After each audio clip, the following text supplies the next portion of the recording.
दरम्यान जागा वाटप 2 ते 3 दिवसात पूर्ण होईल अशी माहिती संजय राऊत यांनी दिली आहे। शिवाय मुख्यमंत्रीपदाचा चेहरा जाहीर करा, पाठिंबा देतो असा पुनरुच्चार देखील त्यांनी केलाय।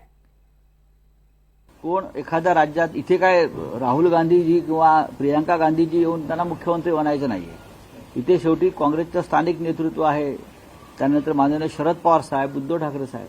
आम्हाला माहिती आहे जागा वाटप कशा प्रकारे व्हायला पाहिजे आणि कशा पद्धतीनं ते पुढे जाईल आणि पुढल्या 2 ते 3 दिवसामध्ये मला असं वाटतं आमच्याकडलं हे जे टास्क आहे जागा वाटपाचं ते पूर्ण होईल। माननीय उद्धव ठाकरे साहेबांनी जाहीर कार्यक्रमात सांगितलं होतं, कोणी तुमच्याकडे चेहरा असेल तर समोर आणा, मी पाठिंबा देतो।